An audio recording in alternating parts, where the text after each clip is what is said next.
I've decided that I want to use a 9 by 12 inch hardboard art panel for painting outside. Now I checked at Michael's. The 9 by 12 Lisa Gessoed Art Board is $5.49 for just one board. Let's see, I want 50 boards, so 50 times $5.49, that equals $275. Yikes! I think we can do better than that.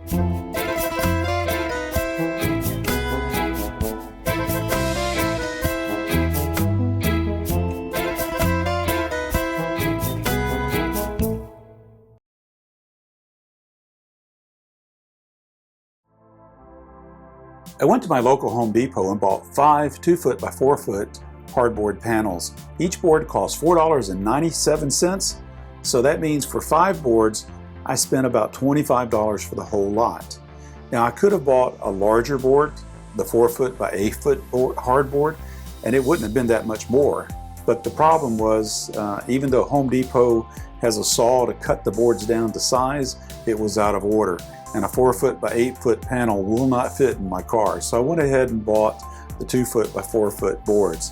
They're large enough to produce 10 9 by 12 inch boards out of each sheet. So that meant with the 5 boards that I bought, I could create 50 9 by 12 inch panels. The next thing I did is I carefully measured out 10 9 by 12 inch panels on the boards. And I took them over to my son's Kevin's house. He has a table saw there, and he was kind enough to cut the boards up for me. It took him about 15 to 20 minutes to saw all 50 panels.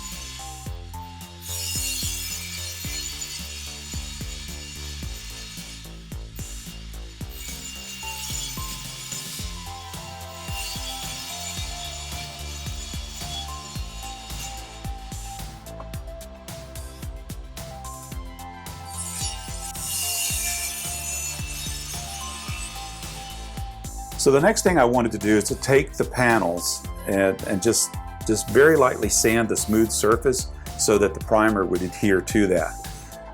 I had intended to use Rustoleum as an oil-based primer. I had seen a YouTube video of an artist who made it look so easy. Well, it was anything but, and it nearly did me in, what with the fumes and all.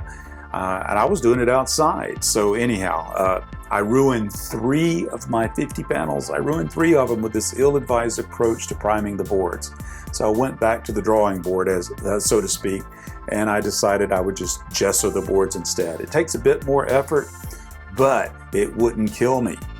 So I was out to $6 for the Rustoleum that I'd bought. My total cost so far for the DIY hardboard art panels is $31. Now I had coupons that would allow me to buy 2 large bottles of Liquitex gesso for nearly half off. So that added another $34 to the cost of my DIY panels. I had spent up to this point then $65.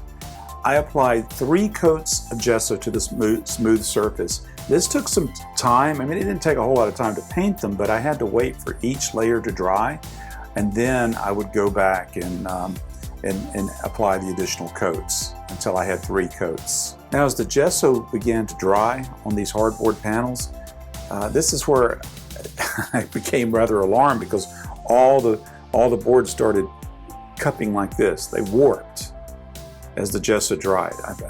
Now I'm beside myself. I'm saying, oh no, these things are all ruined. What am I going to do? You know, at that point, I thought, you know what, I'm just done with this whole DIY approach.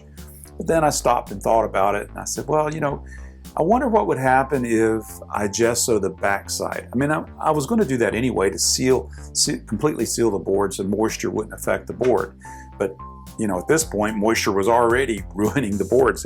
You know, they were doing this cupping thing.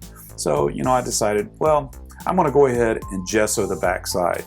So that's what I did. I gessoed the back side. And then, wouldn't you know it, the board started warping in the opposite direction. You know, I'm ready to give up at this point. But I decided, you know what, I'm going to leave it alone. I'm going to let these boards dry on my work table, and then I'll check it out in the morning. Well, the following morning, as it turned out, all the boards had straightened out, just like that. I couldn't believe it. So that was a huge relief. Since the boards were now sealed on both sides, I doubt warping from moisture is going to be a problem again. Now that the gesso had dried on both sides of the hardboard, I used 150 grit sandpaper on my handy dandy Porter Cable orbital sander. This device is a lifesaver. I used it to smooth out these edges here from where it had been sawn, and also to lightly sand the surface of the gesso board itself. Made a really nice smooth finish right here. Now I've seen some videos on YouTube where people are demonstrating how to make these boards, and they do the sanding by hand. That would have been absolutely insane for me. I had 47 of them. So the Porter Cable orbital sander really made short work out of polishing up 47 of these boards. Now one little tip, as I finished sanding each one of these boards and created a nice little stack of them, I mean, it was pretty cool to see that stack just keep growing higher and higher and higher. But the one thing I wanted to do was to make sure that the panels did not stick to each other. So I took a sheet of wax paper and placed between each one so that they wouldn't stick to each other. That's what acrylic does. It will stick, so I decided to do that, and that seems to work out pretty well. So, notice, here's the final product. It's nice and smooth. It has a hint of tooth to gently grab luscious brush strokes of oil paint. I cannot wait to start using these panels.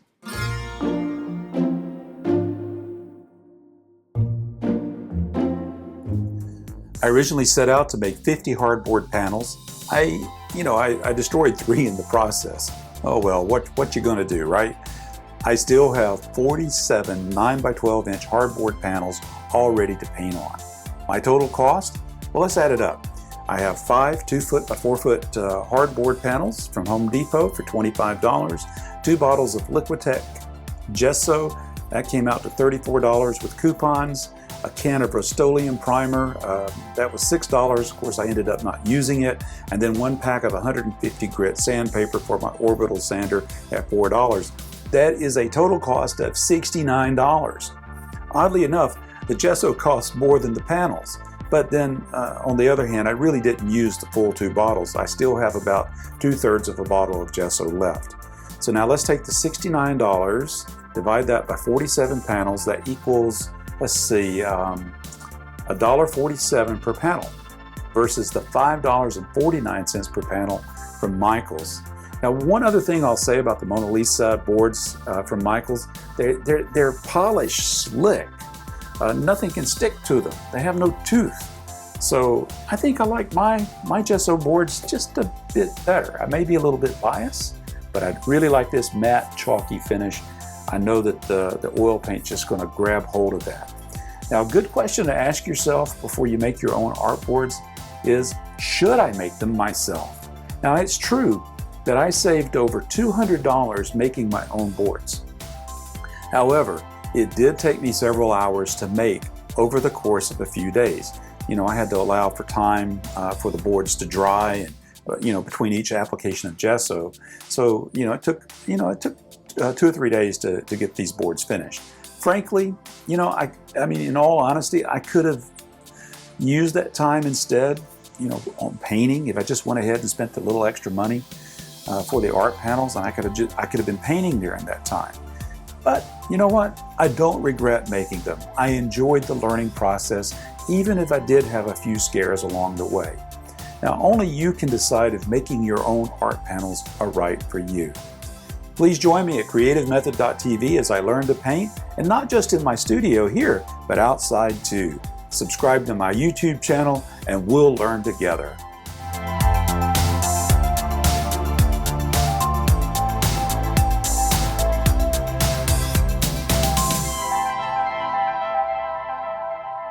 Resistance is futile. You will subscribe to creativemethod.tv's YouTube channel.